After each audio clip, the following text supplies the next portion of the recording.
சிவன் முருகன் கிட்ட வரம் கொடுக்கறது நம்மளுடைய கடமை தான். அதே நேரம் அந்த வரத்தை வச்சு தவறு செஞ்சா அழிக்க வேண்டியது நம்மளுடைய கடமை அப்படின்னு சொன்னதோட போன எபிசோட் முடிச்சிருந்தோம். இன்னைக்கு எபிசோட்ல முருகனும் பார்வதி பார்த்தாமா நீங்களாவது சொல்லுங்க அப்படின்னு கேட்க, பார்வதியும் சிவன் சொல்றது சரிதான், ஒருத்தர் அவங்களுடைய கர்மத்தை செய்யறதுக்கு முன்னாடி நம்ம நீதி வழங்கிட முடியாது. நரகாசுரன் வாங்கின வரத்தை தவறா பயன்படுத்துற வரைக்கும் அவனுக்கு தண்டனை கொடுக்கற உரிமை நமக்கு கிடையாது அப்படின்னு அவங்களும் சொல்லிடுறாங்க. அதோட அவன் வாங்கின வரத்தை எப்படி பயன்படுத்த போறாங்கிறது நமக்கு தெரியாதேப்பா அப்படின்னு கேட்க, அடுத்த காட்சியில நரகாசுரனை காமிக்கிறாங்க. அவன் ஏதோ யாகம் எல்லாம் நடத்திட்டு இருக்க, மண்டையோடலாம் பக்கத்துல வச்சுக்கிட்டு புதுசா ஒரு வீட்டை உருவாக்க போறேன் அப்படின்னு சொல்லிட்டு மந்திரங்கள் எல்லாம் உச்சரிச்சுட்டு ஏதோ வினோதமா யாகத்தை நடத்திட்டு இருக்கான். அவன் யாகத்தை நடத்த அந்த இடத்துக்கு சில பெண்களும் வர்றாங்க. அவனும் சிவனுக்கு நன்றி சொல்லிட்டு இருக்கான், எனக்கு இந்த வரத்தை கொடுத்ததுக்கு ரொம்ப நன்றி, இனிமே லட்சுமி என்கிட்ட வர போறாங்க அப்படின்னு சொல்லி சிரிச்சிட்டு இருக்கான். அடுத்த காட்சியில பார்வதி முருகன் கிட்ட சொல்லிட்டு இருக்காங்க, வரங்கிறது ஒரு சக்தி, அந்த சக்தியை யார் எப்படி பயன்படுத்துவாங்க அப்படிங்கிறது நமக்கு தெரியாது, அது ஒவ்வொருத்தருக்கும் வேறுபடும். அவங்க செய்யற செயல்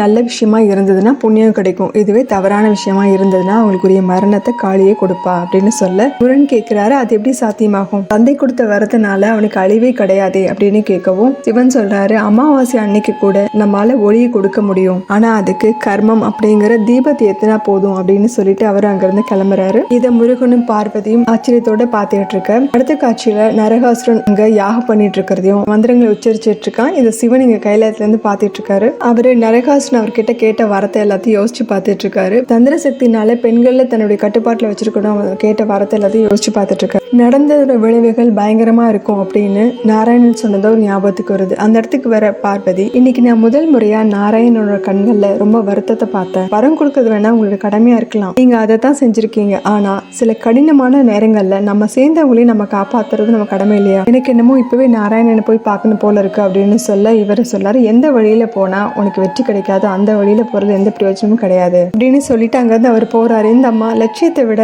அந்த வழியில நம்ம போகக்கூடிய பயணம் இருக்கு இல்லையா, அதுதான் முக்கியங்கிறது நான் உங்ககிட்ட தான் கத்துக்கிட்டேன் அப்படின்னு சொல்லிட்டு அவர்கிட்ட ஒரு விஷயத்த நான் ஒத்துக்கிறேன், அசுரர்கள் தவம் பண்ணாலும் உங்களுக்கு வரம் கொடுக்கணும் தான், ஆனா அசுரர்கள் எப்பவுமே அவங்களோட தர்மத்தை காப்பாத்தினதே கிடையாது, அப்போ பிரபஞ்சத்தை கலங்கடிக்கிற மாதிரி வரத்தை அந்த சக்தி அவங்களுக்கே நம்ம கொடுக்கணும், அப்புறம் அதுக்காக அந்த சக்தியை தோக்கடிக்கிறதுக்காக நம்ம ரொம்ப கலங்கி போய் நிக்க வேண்டியதா இருக்கு அப்படின்னு கேக்குறாங்க. அதுக்கு சிவன் சொல்றாரு அதுக்கான நேரம் இன்னும் வரல, அந்த நாள் அப்போ வரும்போது அதுக்கு பரிகாரம் இல்லாம தவிக்கிறோம் இல்லையா, அதுதான் இயற்கையோட நியதியும் கூட, அதுவே அழிவும் கூட, ஆனா அதுக்கப்புறம் ஆரம்பம் இருக்காது, ஏன் உன்னோட வழியில கூட சங்கடங்கள் வரலாம், உன்னோட பொறுப்பை நீ எடுத்துக்கிறதுக்கு தயாராகு அப்படின்னு சொல்றாரு. இதோட இந்த எபிசோட் முடியுது. அடுத்த எபிசோட்ல பார்க்கலாம். சேனல் லைக் பண்ணுங்க, ஷேர் பண்ணுங்க, சப்ஸ்கிரைப் பண்ணுங்க, பெல் பட்டன் பிரஸ் பண்ணுங்க. தேங்க்யூ.